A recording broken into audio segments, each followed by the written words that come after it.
Platforms के members हैं जैसे National Association of Farmer Producer Organisation और फिकी का टास्क फोर्स एफपीओस के ऊपर इनका काफी experience agri and food entrepreneurship पे है। तो कुंदन जी आपका स्वागत। और मैं अभी चाहता हूं कि जो बाकी जो पैनलिस्ट हैं उनको बुलाएं, मंच पे आए। डॉक्टर जय Pawar, Dr. Jay Pawar has a PhD in zoology and has been working with Deepak Foundation for the past 16 years as director since September 2022. She handles projects related to livelihood, skill building, research and development. Welcome, Dr. Jay. Gautam Sharma is working with the Reliance Foundation as a manager for the last 3 years and leads the value chain initiatives in Gujarat and Rajasthan. और हमारे साथ मोहन शर्मा जी भी हैं। मोहन शर्मा शायद सब लोग जानते हैं, फिलहाल वो डेवलपमेंट सपोर्ट सेंटर के एग्जीक्यूटिव डायरेक्टर हैं और 2 दशक से काम कर रहे हैं इसमें, उससे भी ज़्यादा। But as a ED he's been active in the field of natural resource management and livelihood promotion for several years now. And Mohan Sharma ji दोनों जो FPO की बात हुई है, कृषिदम और गुजप्रो, उसके साथ काफी क्लोजली जुड़े हुए हैं। और जब बातचीत होगी तो हम चाहते हैं कि इसका गवर्नेंस और मैनेजमेंट के बारे में जो पिछले सत्र के में भी बात हुई थी उसके ऊपर थोड़ा और लाइट डालें। And finally we have Mr. S.S. Bhatt, who's been a banker with Canara Bank for a long time and with over 3 decades of experience in commercial and development banking. And currently he is the CEO of the Friends for Women World Banking for the past 3.5 years and so on. So this panel has a mix of people who are involved in the promotion of an FPO as well as people who are supporting the FPO in some sense, as you know, CSR foundations like the Reliance Foundation or DSC as well, and a representative of the, you know, the financial support for FPO. So they are representing in a sense a sector, but the idea is Kuldeep जी से request करेंगे कि पहले जो बातचीत हो, and we have also sufficient time for interaction with many of the members here who are you know, either from board of directors भी है, CEOs भी है, और काफी सारे संस्थाओं से लोग आए हुए हैं। तो over to you Kuldeep ji.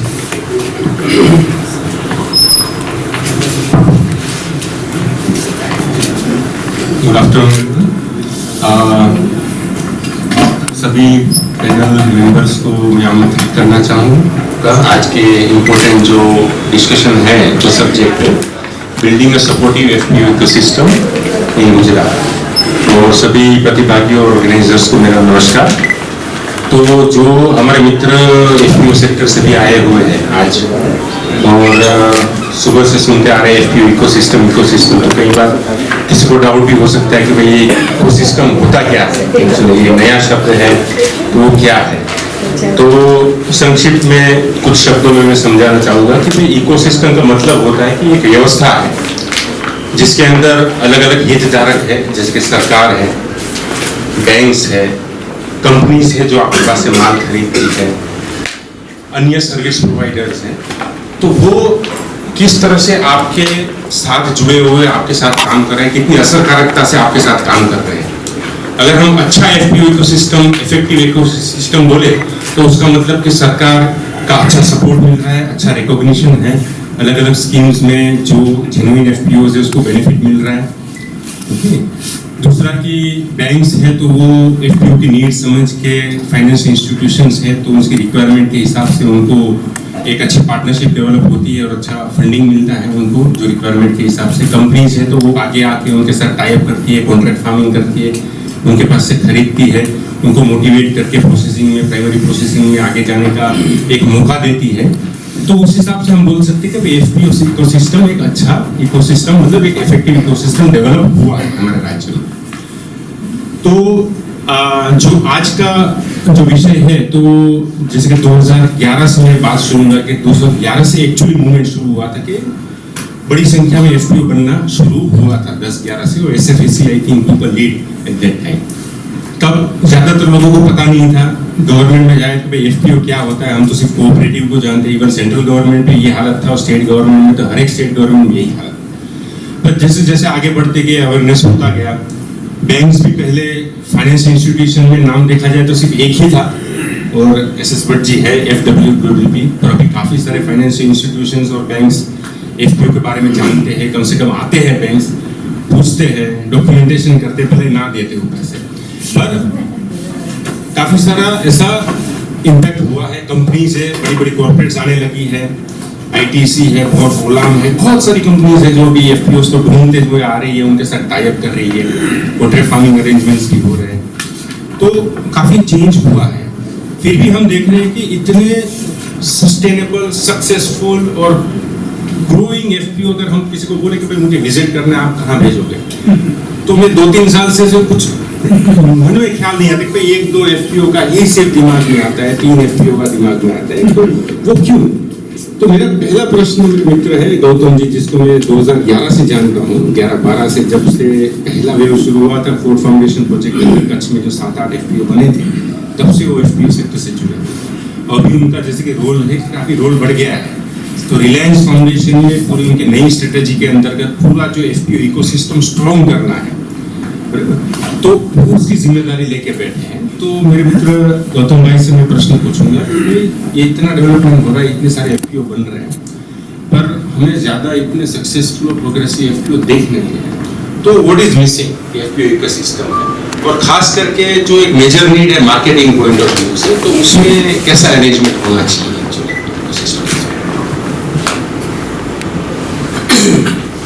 Thank you Kuldeep भाई। 2011 से एक 1.5 दशक पहले का बात हम लोग कर रहे हैं। तो ऐसा नहीं है, पूरे गुजरात में बहुत सारा चेंजेज पिछले 1 दशक में आया है एफपीओ के संदर्भ में। पहले तो अगर 11 का बात करें तो अवेयरनेस भी नहीं था लोकल लेवल पे, बैंक में चाहे आप किसी डिपार्टमेंट में चल जाइए, तो उससे तो काफ़ी हद तक बहुत चीज़ों में बहुत सारा इम्प्रूवमेंट दिखा है। अगर इकोसिस्टम की बात करें तो जैसे फाइनेंसिंग का हम लोग बात कर रहे थे, तो अभी जो जितने भी एफपीओ हैं, ज़्यादातर उन लोग जो लेंडिंग ले रहे हैं वो हाई इंटरेस्ट पे ले रहे हैं। किसी भी एफपीओ का देखिए, क्योंकि और बिजनेस जो कर रहे हैं हम लोग देख पा रहे हैं कि बिजनेस हम लोग क्या कर रहे हैं, तो एग्रीगेशन, ज़्यादातर ट्रेडिंग। अब ट्रेडिंग लो मार्जिन हम लोग मानते हैं, सेल्स इनपुट भी लो ही मार्जिन में लगो। अब ये दोनों चीज़ में हाई मार्जिन अगर इंटरेस्ट ले रहे हैं तो एक इशू दिख रहा था, जिस वजह से बहुत सारा एफपीओ उस फिनेंशियली स्ट्रॉन्ग नहीं बन पा रहा है पिछले कुछ दिनों में। अब पब्लिक सेक्टर बैंक, जहाँ पे हम लोग लास्ट 1-2 साल से ट्राई भी कर रहे हैं कि पब्लिक सेक्टर बैंक का डॉक्यूमेंटेशन का जो काम है वो बहुत लगभग 1 साल से एक केस है, बनासकाई केस है कि 1 साल से किसी एक बैंक में लगातार डॉक्यूमेंटेशन किया जा रहा है। लगभग 50 से 60 हज़ार रुपये उन लोग इस पे इन्वेस्ट कर चुका है कि ये बनाइए, वो बनाइए, लीगल बनाइए, लेकिन अभी तक उधर से क्लियर कोई भी अश्योरेंस नहीं आया है कि ये मिलेगा। अब उन लोग मॉर्गेज पे आ गया, सीसी लोन के साथ मॉर्गेज पे मांगना शुरू किया। तो ये जो इकोसिस्टम है, पब्लिक सेक्टर बैंक अभी भी उस हिसाब से एफपीओ को रिकॉग्नाइज या उस टाइप का सपोर्ट नहीं कर रही है। सेकेंड जो पॉइंट हम देख रहे हैं इकोसिस्टम में कि शुरुआत से ही हम लोग जितना भी एफपीओ जो परफॉर्मिंग एफपीओ है वो देखते हैं कि व्यक्ति विशेष ये लीडरशिप जिसमें अच्छा हो या कोई भी इंडिविजुअल प्रोफेशनल्स अच्छा हो, उससे सफल हो रहा है, ठीक है। और वही आप पूरे गुजरात में जहाँ पे भी जाएंगे तो कहीं ना कहीं या तो आइदर लीडर्स अच्छा हो या प्रोफेशनल्स जो उसको हैंडल कर रहा हो वो बहुत डेडिकेटेड हो तो सफल हुआ। जबकि एक उसका जो दूसरा पार्ट है कि जितना भी FPO है वो कहीं ना कहीं ग्रामीण क्षेत्र में इन्वॉल्व है।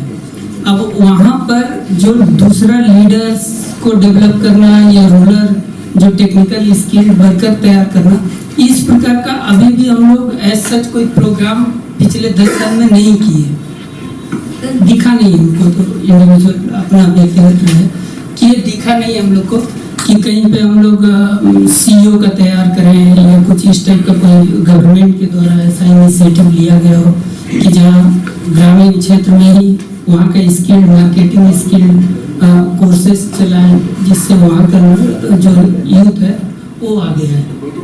शॉर्ट में बता दीजिए कि अभी जो रिलायंस फाउंडेशन का खास जी। अप्रोच है, इकोसिस्टम अप्रोच FPOs के लिए, जी। वो क्या है, वो थोड़ा आप जी, इसके लिए RF अलग अलग एजेंसी इंस्टीट्यूशन के साथ मिलकर एक इस टाइप का CEO कोर्स ही लॉन्च कर रही है, वो नेशनल लेवल पे अभी स्टार्ट कर रही है। इसके अलावा नाबार्ड के साथ मिलकर या लोकल नॉर्थ गुजरात के लिए भी हम लोग नाबार्ड, ITI और डिस्ट्रिक्ट एडमिनिस्ट्रेशन तीन मिलकर एक full time course, certificate course पे बातचीत चल रहा कि उसमें लगभग डिप्लोमा कोर्स रहेगा और CEO मार्केटिंग मतलब ओवरऑल लगभग ऑनलाइन ट्रेडिंग कैसे होता, ये सारा चीज उसमें कवर करके जो भी रूरल यूथ होगा उसको हम लोग करने का कोशिश कर रहे हैं, अगर वो होता है तो इस प्रकार का बहुत सारा प्रयास हम लोग भी कर रहे हैं अलग अलग जगह पे अलग अलग इंस्टीट्यूशन के साथ मिलकर। Thank you. Thank you Gautam भाई। और कुछ फॉलोअप क्वेश्चन है तो हम बाद में आएंगे आपके पास, तो 4 से 5 मिनट है हमारे पास। तो मेरा दूसरा प्रश्न डॉक्टर जाहिद जी से, तो आप भी कई साल से FPOs प्रमोट कर रहे हो, आपके भी कड़वे और अच्छे अनुभव दोनों रहे हैं फील्ड में, और आपका मेन फोकस रहा है ट्राइबल एरियाज में भी काम के लिए। तो मेरा ये प्रश्न है कि जैसे कि रिमोट एरियाज, जिसके ट्राइबल एरियाज में और वीमेन FPOs स्पेसिफिक के क्या गैप चैलेंजेस हैं, और उसमें क्या इकोसिस्टम सपोर्ट की जरूरत लगती है कि उनको इफेक्टिव और प्रोग्रेसिव बनाने में? Thank you. And first of all, I'd like to thank the organizers कि यहाँ पे प्लेटफॉर्म पे थोड़ा बात करने को मिल रहा है। You're all stalwarts in this field and hence हमारा तो काम बहुत छोटा सा है, so एक छोटा सा एक्सपीरियंस है, थोड़ा मैं शेयर करना चाहूँगी। Like Kuldeep said, we started working with FPOs जब हम लोगों ने महिला किसान सशक्तिकरण परियोजना में काम शुरू किया था नेशनल रूरल लाइवलीहुड मिशन में। एंड वहाँ पे दो बड़े छोटा उदयपुर के जो सबसे डिफिकल्ट 2 ब्लॉक्स है, कवाट और नसवाड़ी, उसमें हम लोगों ने अबाउट 6000 वुमेन फार्मर्स को सस्टेनेबल एग्रीकल्चर प्रैक्टिसेस में ट्रेन किया। And ultimately it was about collectivising those women and then into farmer producer groups and then into apex bodies of producer companies. So we did for 2 blocks. One was Kawat, another was Naswadi. So somehow, unfortunately, the project ended a little abruptly. We had to support these FPOs. बना तो दिए थे, अब उनको survive कैसे कराएं? तो initially फिर दोनों को हम support करते थे। धीरे-धीरे एक जो नसवाड़ी वाला group था, they were a little more proactive. तो फिर कवाट वाले didn't want to go ahead, so kind of we let them be. And तो नसवाड़ी ब्लॉक का जो ग्रुप है FPO जो है कृषक महिला, so उसको हमने काफी सपोर्ट किया, बट फिर भी आई वुड से एंड अभी 2017 में वो रजिस्टर किया था, सो बाय द टाइम थोड़ा स्ट्रेंथनिंग हो या board of directors they all women, so उनको डेवलप करने में ऑलमोस्ट हमारे 2 से 3 साल तो निकल गए। And because of women themselves needed that one thing which I see Kuldeep is that hunger in the women कि हमको कुछ we want to do something. Self help groups है तब तक ठीक था, फिर भी आते थे मीटिंग से लिए, but perceiving themselves as farmers and something that they could do as farmers came in a little slow. Plus because they were in tribal areas, basic transportation अगर आना है मीटिंग्स के लिए आना है तो उनको डिपेंडेंसी था उनके हस्बैंड्स पे, बच्चे पे। I am sure many of the women FPOs जो भी जिन पे काम करते हैं ये एक स्टैंडर्ड प्रॉब्लम है, तो ये थोड़ा सा दिक्कत हमको इनिशियली आई थी। वी स्टार्टेड एग्रीगेशन, हमने थोड़ा इनिशियली किया था, इसमें किया, बट बाद में we got into pulse milling, spice milling, तो वो बिजनेसेस अभी इनके अच्छे से चल रहे हैं and profitability like you know such से कि ऑसिलेटिंग ही है. सो एक साल थोड़ा अच्छा हो गया, फिर you know it's dipping, but the idea here is resilience. And one thing which we had a good experience was when like everyone was down and downs during the COVID period, our FPO was doing well because in the tribal area a lot of people wanted to you know give kits and donate things and so and basically food kits and all that. So our FPO जो कृषक है, they got good business partly from you know through Deepak Foundation supported projects and from other organizations like Miracle Foundation and all that. So उनको बहुत अच्छे food kits बनाने के मिले, so they could sell their wear, you know whatever dal was there या spices was there, आटा चक्की सब करते थे, so all that you know they, so it was not a typically you know FPO जिसमें वो इनपुट बिजनेस कर रहे थे या एग्रीगेशन करके वो कर रहे थे, but they started doing this kind of thing and they survived, they pulled through those 2 COVID years also. And later on NABARD का भी support मिला, तो now you know they also have an outlet.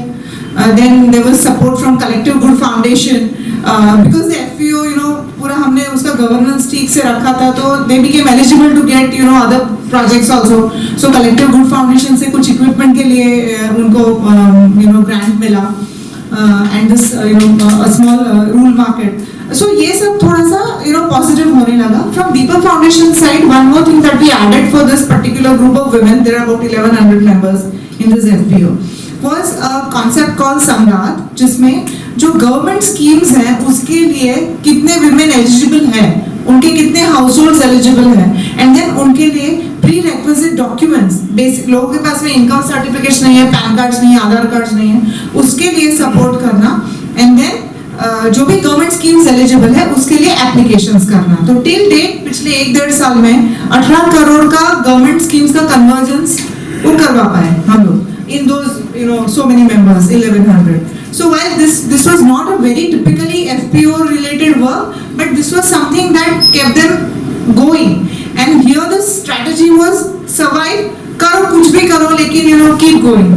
Probably that's what how you know we women also operate कि you know just do it, मतलब कुछ भी करके करना है, don't look back and you know keep going. So these were a lot of other things also that we did with our women's FPO, and that's about all I would say. But can't we do something like you know जो women के FPOs है उनको particularly उनके जो agree वो आते हैं produce आता है उसको क्या हम can we link it with the PDS directly in that location, or can we do something to link them up with the Department of Women and Child Development, उनके जो you know products जाते हैं ICDS schemes में. So वो linkage कहीं पे अगर government policies के through कुछ हो सकता है, so I think that is one thing that would especially women के लिए I'm sure that would help a lot. So this is something that I thought I should share.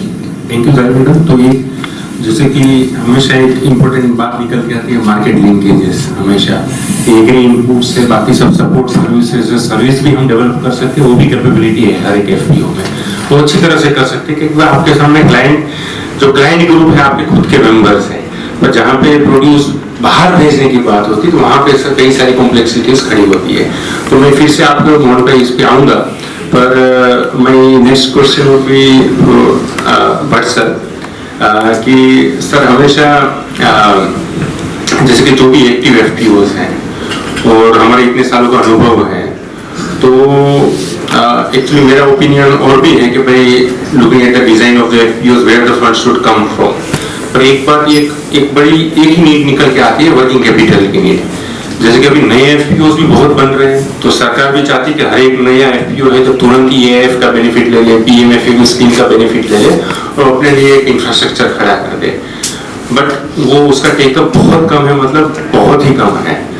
पहली need है working capital की, और वही एक major issue general रहता है. तो ये इशू को आप कैसे देख रहे हो, कैसे एड्रेस हो सकता है फ्यूचर में sir? Thank you Kuldeep ji. First of all मैं शंभू प्रसाद जी और इरमा और सभी ऑथर्स को बधाई देना चाहता हूं, क्योंकि ये एफपीओ सेक्टर में डॉक्यूमेंटेशन बहुत इंपॉर्टेंट है। बहुत लोगों को पता नहीं है कि क्या हो रहा है सेक्टर में। इस वजह से सपोज आप बैंक्स में गए या कोई दूसरे ऑर्गेनाइजेशंस में हैं, कहाँ है लिटरेचर एफपीओ के बारे में? हम कैसे जान सकते हैं एफपीओ सेक्टर कैसा चल रहा है? In that way I think this documentation is really helpful. At least it will give some insight. People can understand that, okay, there are things happening, there are good examples, and these are the weaknesses have been identified. That is one great thing which has been come out of this, I think, compendium. हम finance के बारे में पूछे तो हम FPO start करने के वक्त क्या सोचते हैं? FPO is for the benefit of small holder farmers. Smallholder farmers means there is a more of a social angle than the business angle. हम जब भी एफपीओ स्टार्ट करते हैं तो एफपीओ से मेंबर से 100 रुपया या मैक्सिमम 200 रुपया और सम केसेस में 1000 रुपया मेंबरशिप फी लेते हैं. कितना मेंबर्स आते हैं? पहले हम तो देखे हैं 50 मेंबर्स का एफपीसीस है, और ऐसे जब ग्रोथ होता है उसके बाद उनके पास पहले ये जो कैपिटल, वर्किंग कैपिटल के पहले कैपिटल होना चाहिए. वो कैपिटल का जो होना है वो बहुत कम है. हम देखें तो आप ये जो इनका अजीम प्रेम जी यूनिवर्सिटी का स्टडी में देखें तो 95% FPCs are less than 5 lakhs का कैपिटल है. Maybe the example, successful examples are exceptions, are not the normal cases. वो कैपिटल का रिक्वायरमेंट बहुत इम्पोर्टेंट होता है. देन सेकेंड थिंग इज हम जो बिजनेस जैसे चलाना है इसको, बैंक्स या एनी फाइनेंशियल इंस्टीट्यूशंस जब किसी में इन्वेस्ट करना चाहते हैं, वो इन्वेस्ट करके उनको एडिशनल प्रोड्यूस करना है, प्रोडक्टिविटी बढ़ाना है, उससे जो आमदनी आता है उसमें से बैंक को वापस करने का है. मगर वो दिखाई नहीं देता है, कोई बैंकर को वो दिखाई नहीं देता है. मगर हम जब एफपीसी से बात करते हैं, चलो आते हैं वो, हम फर्टिलाइजर परचेस करने के लिए हमें वर्किंग कैपिटल चाहिए. पूछते हैं क्या है आपका कैपिटल, क्या है? 3 लाख है सर. ओके, 3 लाख से कितना? हम मैक्सिमम 10-30 लाख तक दे सकते हैं. 30 लाख से आप कितना फर्टिलाइजर खरीद करते हो? फर्टिलाइजर देने के बाद ये इनको फार्मर्स को दे देते हैं, बोलते हैं हम क्रेडिट पे देते हैं. क्रेडिट पे देते हैं तो फिर क्या होता है? क्रेडिट पे दिया, मगर उन्होंने क्रॉप उगाया नहीं एंड फार्मर को प्राइस नहीं मिला, कैसे वापस करेंगे? उनको आइडिया ही नहीं होता है. जब इफ वो फार्मर या एफपीसी वाले जब बात करते हैं, उनको उतना आइडिया होना चाहिए कि हम 30 लाख का फर्टिलाइजर लेने के बाद किस किस को देंगे, उसका वापस कैसे आ सकता है, हम वो वापस आने के बाद कैसे उसको वापस करेंगे, उसका एक अंडरस्टैंडिंग और उनको उसके बारे में जानकारी होना चाहिए कि हम कैसे इसको एड्रेस करेंगे.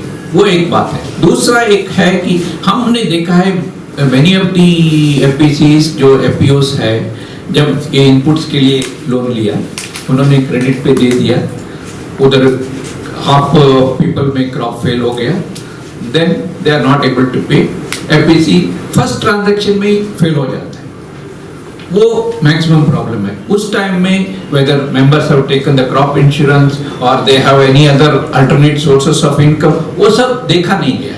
इस वजह से फिर वो एक बार डिफॉल्ट हो गई तो कोई भी आगे नहीं आते उनको सपोर्ट करने के लिए, वो प्रॉब्लम हो जाता है. इस वजह से उसका एक जानकारी बहुत जरूरी है. दूसरा चीज है कि जब हम एग्रीगेशन पे जाते हैं, एग्रीगेशन पे जाते हैं तो क्या है, हम मटेरियल को या ग्रेन्स को या कमोडिटीज को प्रोक्योर करते हैं. प्रोक्योर करके उसका कितना होल्डिंग पीरियड है, हम कितने दिन तक उसको होल्ड करेंगे और आगे का प्राइस क्या होगा और कहाँ डिस्पोज करेंगे. अभी वो मार्केट लिंकेज का बहुत वीक लिंक है. कहीं भी कोई भी एफपीसी में गए तो except 1 or 2 FPCs there is no back to back market linkage. They will purchase, okay हमारा ये किसानों ने इसको ग्रो कर दिया, इसको लेना है, हम लेके गोडाउन में रखेंगे. मगर प्राइस मूवमेंट हो गए तो क्या होता है? हमारा एक 2-3 लाइव एग्जाम्पल्स है। एक तो पल्सेस का है, जिन्होंने मध्य प्रदेश में हुआ था, पल्सेस का उन्होंने प्रोक्योर किया। उस टाइम प्राइस था almost 6,000 rupees. Then government policy आ गया, उन्होंने प्रोक्योर कर लिया 1000 क्विंटल। गवर्नमेंट ने बोल दिया एक्सपोर्ट बैन कर दिया, immediately prices fell down. Eight that point of time they lost the money. Second thing, अभी हाल ही में एक एफबीसी में हमने फाइनेंस किया था कि उन्होंने क्यूमिन के लिए लिया, क्यूमिन का प्रोक्योर किया, मगर क्यूमिन का प्राइस बहुत वेरिएशन हो गया। सम एजेंट ने बोल दिया उनको आप इसमें इन्वेस्ट करो, NCDX में फ्यूचर में इन्वेस्ट करो, उसमें फायदा हो जाएगा। वो उन्होंने इन्वेस्ट कर दिया, फिर प्राइस बहुत बढ़ गया। They have to encourage 60 to 70 lakhs of, without knowing the risks of those transactions. Many of the FPCs, in order to make money immediately, go for that. I think those things, we need to be on the ground. I think somebody was telling that we need to be on the ground. We need to think, yes, we'll grow small. It is not that overnight or within 15 days we'll grow our turnover. But an organization should have that, okay, now our philosophy in FWWB is that whenever the new FPC is born, even if they have small capital, we start with even 3 lakhs of rupees. We'll make them to understand how to make the transaction, how we have to say that either procurement में लेके आप अभी 5 लाख ले लो, business करने का तरीका सीखो, कैसा कैसा होता है। देन वो करने के बाद आप नेक्स्ट ट्रांजैक्शन में हम 10 लाख ले देंगे आपको, so that he has a track record to see that yes 5 lakh से छोटी सी अमाउंट से मॉर्निंग में शंभू प्रसाद जी बोल रहे थे ना कि how who is the purchaser, what price they have to procure, what price they have to get for that commodity, then how many days you have to keep that produce, like that वो उनको जानकारी होना चाहिए। उसके बाद they can grow further, and there should be support system available for these FPOs to make this, because that support system of guidance, because hand holding is one more important. Many of the FPOs who are running this program, no, they are supported by the promoting organizations, but that goes, somebody has told that training पे होता है, मगर उनका continuous hand holding नहीं होता। ये सब जरूरी है कि ये इकोसिस्टम को डेवलप करने के लिए, फाइनेंस देने के लिए ये जरूरी, एक कॉन्फिडेंस होना चाहिए। जो फाइनेंशियल है, मैं FWWB हूँ, I am able to take a risk. नहीं, हमें पता है कि हम छोटे से अमाउंट से दे देंगे, उससे उनको what we are doing is both convergence of this capacity building and credit also. जब हम क्रेडिट देते हैं, उनको capacity building and hand holding services भी देते हैं, कैसा करने का है। We are giving the even CS assistants and the company secretaries assistants so that they meet all the compliance requirements. उनका ट्रांजैक्शन कैसे करने का है, साहब बोल रहे थे कि transaction is very important. Unless they make transaction, they do not know the nuances business.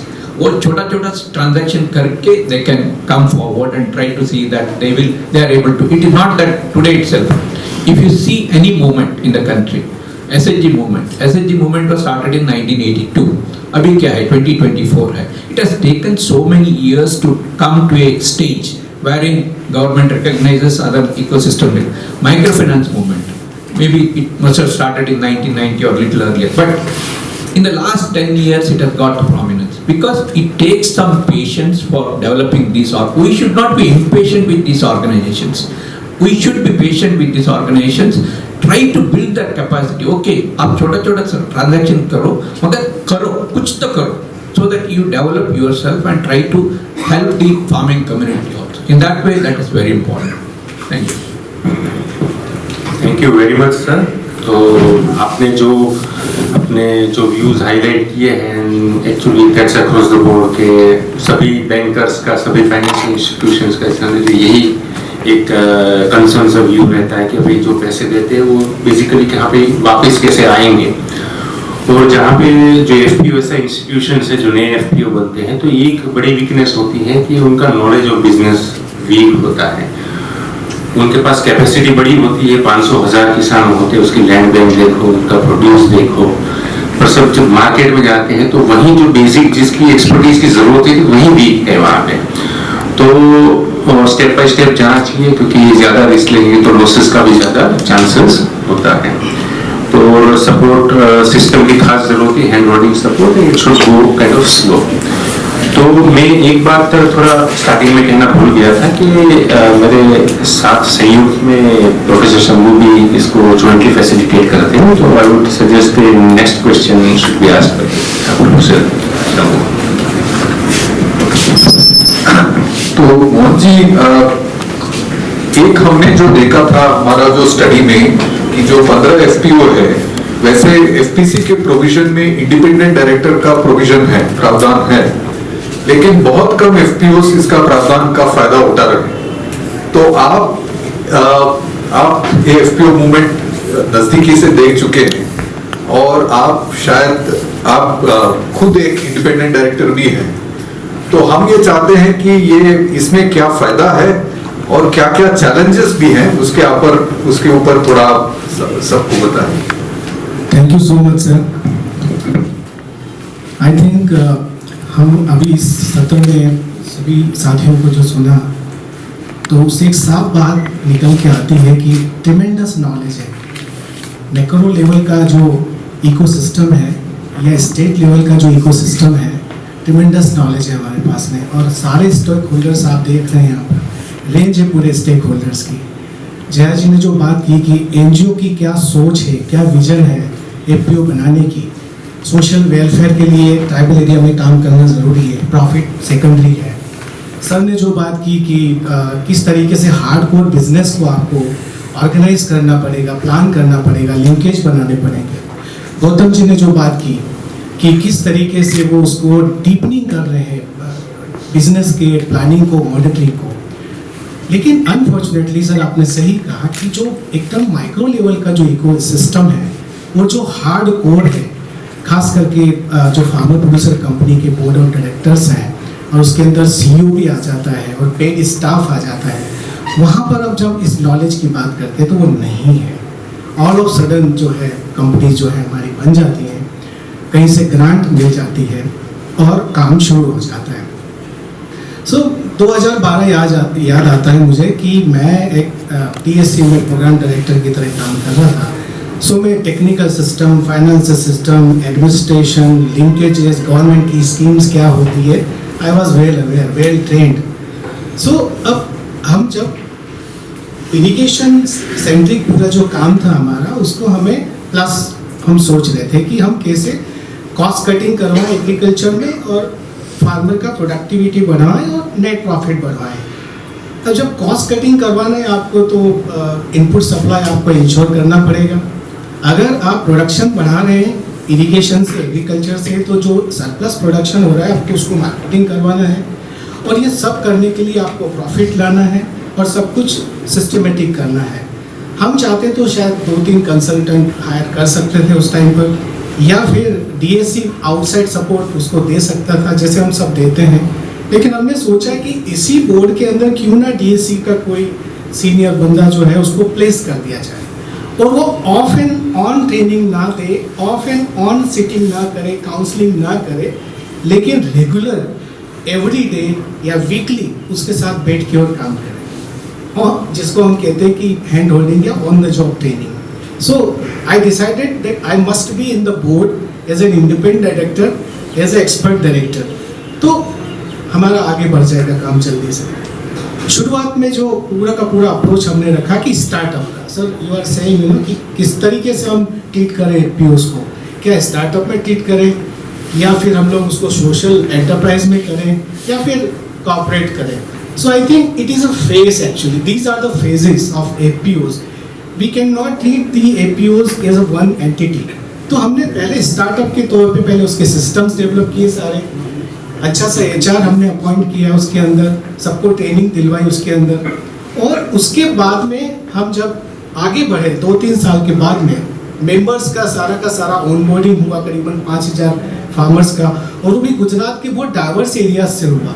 एक सौराष्ट्र है, एक नॉर्थ गुजरात है, एक ट्राइबल एरिया का मेघरज है। सो इतनी डिफरेंट कम्युनिटीज़ हैं, डिफरेंट कमोडिटीज़ हैं, आप उसको कैसे जस्टिफाई करेंगे अपना रोल, राइट? सो स्ट्रक्चर का हमें था कि स्ट्रक्चर क्या होगा। So we decided to have a 3 tier organisation bottom level the farmer interest group, middle level जो सचिन भाई कह रहे थे कि regional group which is informal, जो कि कम्युनिटी को हैंडल करेगा, क्योंकि सौराष्ट्र में ग्राउंडनट है, नॉर्थ गुजरात में स्पाइसेस है, ट्राइबल बेल्ट में मेज है। सो इस तरह से हमने इनफॉर्मल ग्रुप्स हमने क्रिएट किए, हमने उसको रीजनल ग्रुप्स कहा उसको। उसके बाद में अपेक्स लेवल पे हमारी farmer producer company. So actually ये जो सारी चीज़ें हैं, खास करके जो बैलेंस करने का है एज अ सोशल एंटरप्राइज और एक प्रॉफिट मार्जिन, ये जो हमेशा एक जो फाइन बैलेंस करना होता है, उसके लिए आपको स्ट्रक्चर्स को भी उसमें इनबिल्ड करना होगा उसको, इन सारी जो थॉट प्रोसेस है इसको,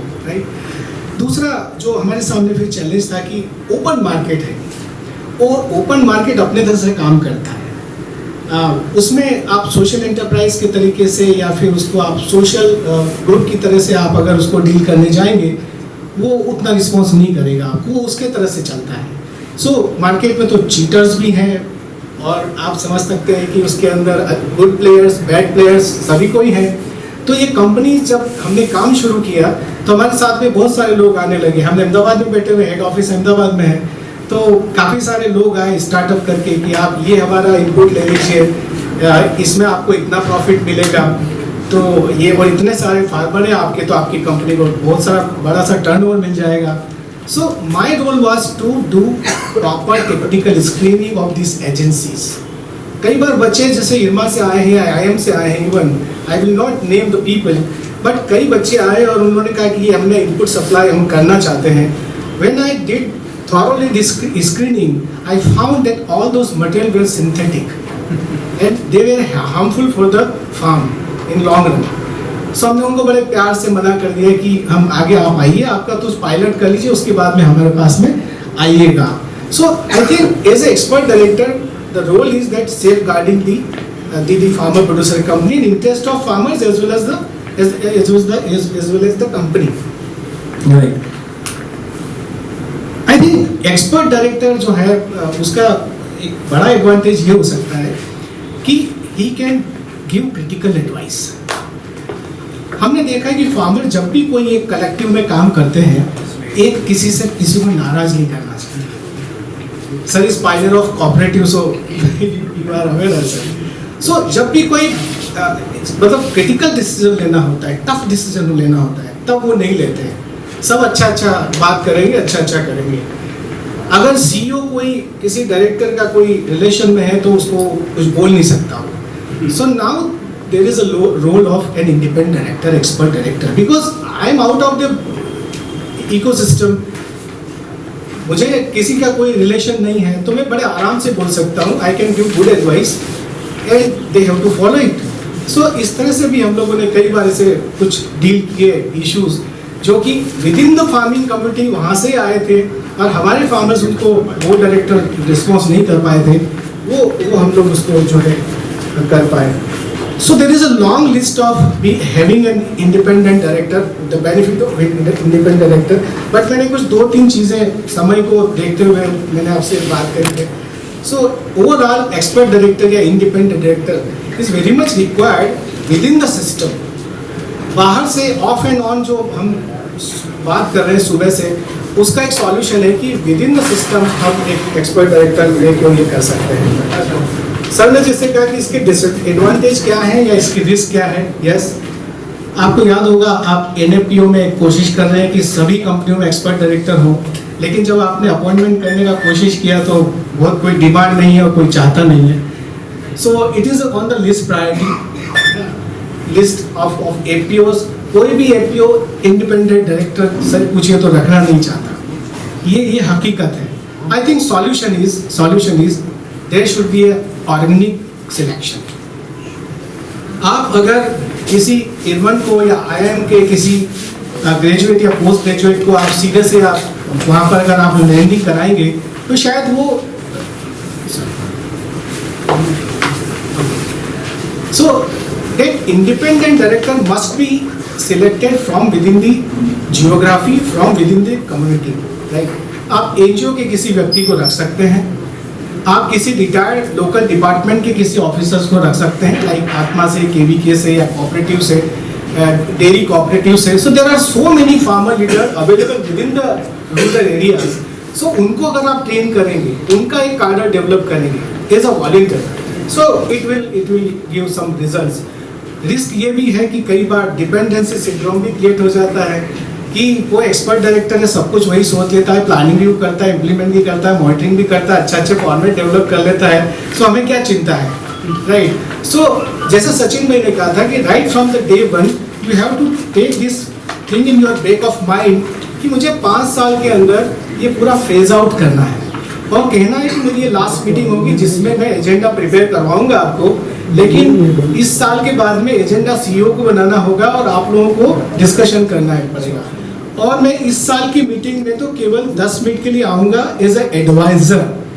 सो पहले जो पैनल में एक बात हो रही थी कि what is the change in role of external agency, so I think there should be a change in role. 5-6 साल में आप इसको रोल को चेंज करना पड़ेगा।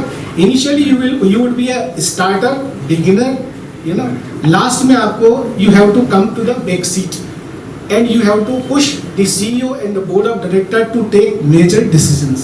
ये हमें करना पड़ेगा, and there should be accountability also. Expert director का हमें accountability fix करना पड़ेगी, उसका TOR हमें fix करना पड़ेगा, and I think sir you can do a great job in this. I mean we have to prepare a protocol, we have to prepare a screening process of the independent director, and developing a cadre of volunteers that can play a role of independent director. And this is the solution actually for developing micro ecosystem.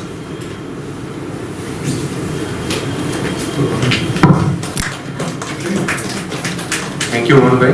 तो आपने आपके काफ़ी अच्छे perspective निकले हैं कि एक तो जैसे कि एक्सपर्ट डायरेक्टर का रोल होता है कि एक एडवाइस और क्रिटिकल गाइडेंस जो एफपीओ को चाहिए होता है इनिशियल फेज में, और जो एक ग्रोइंग फेज में होता है, तो वो एक्सपर्ट डायरेक्टर अपनी एक्सपर्टीज देता है। दूसरा कि एक टाइप का सिस्टम्स एंड प्रोसेसेस फॉलो हो, तो उस पर भी टैब रखना जरूरी होता है कई बार, क्योंकि बोर्ड भी कई बार एक्सपेक्ट करता है कि भाई उनके पास जो एक्सपर्टीज ना हो वो एक्सपर्ट डायरेक्टर के पास हो, और वो बोर्ड के बिहाफ में उनको गाइड करे, उनको सही मार्गदर्शन दे।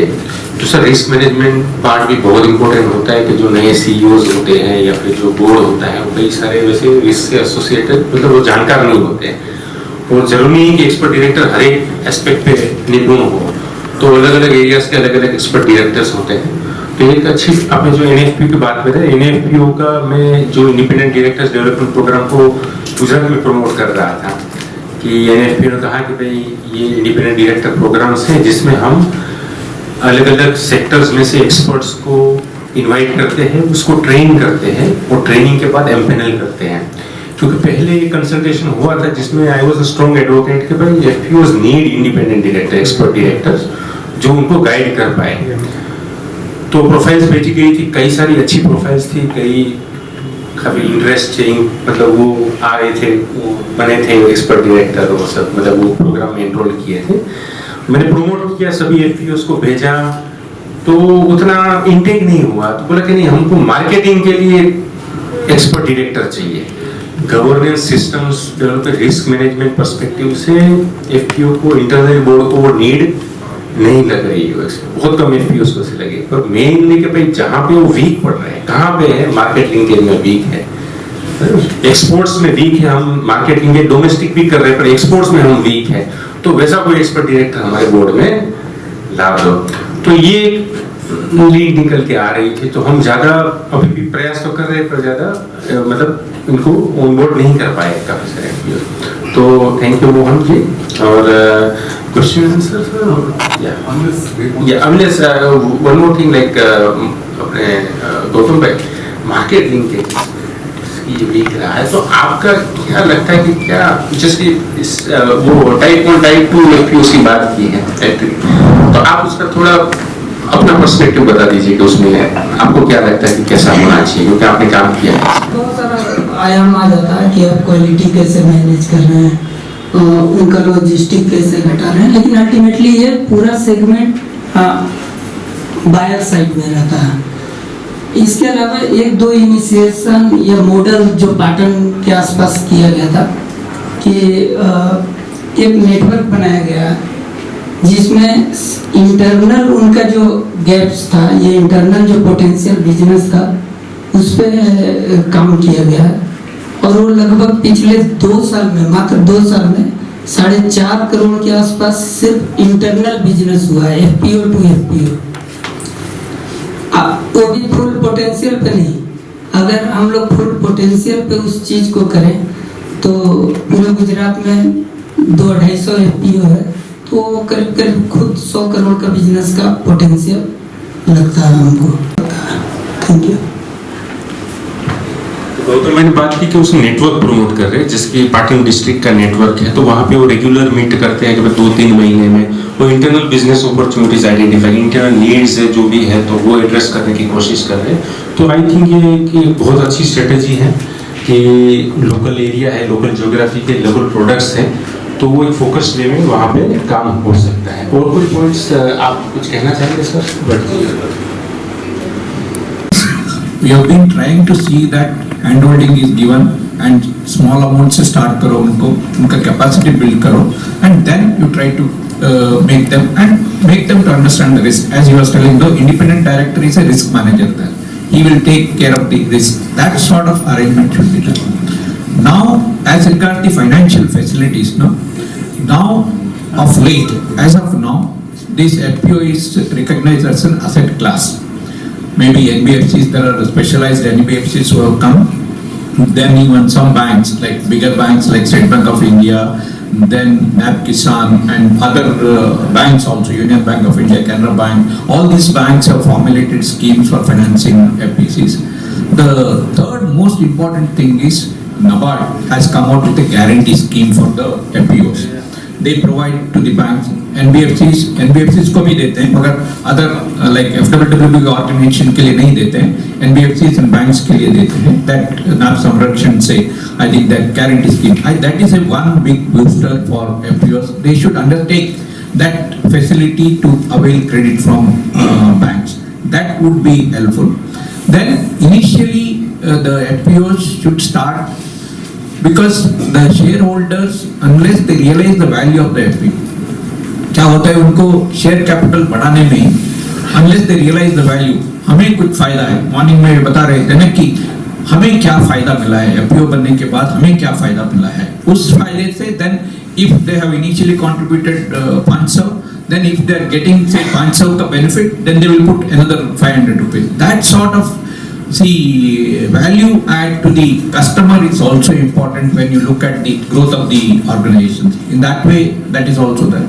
Then on the working capital, because working capital is a very important component for these FPOs to run their business and in a way which they have to run the business.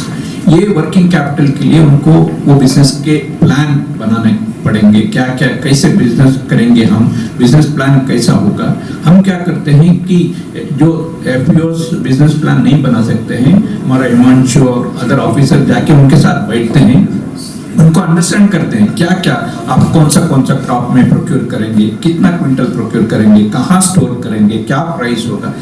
उनके कहने से हम उनको business plan बनाएंगे, उनको समझाएंगे कि ऐसा ऐसा business plan. Even if you ask 50 lakhs at the end of the period, if उनका रिक्वायरमेंट 30 lakhs आता है, हम उनको कन्विंस करेंगे कि आप 30 lakhs ही ले लो अभी, करके बिजनेस करो.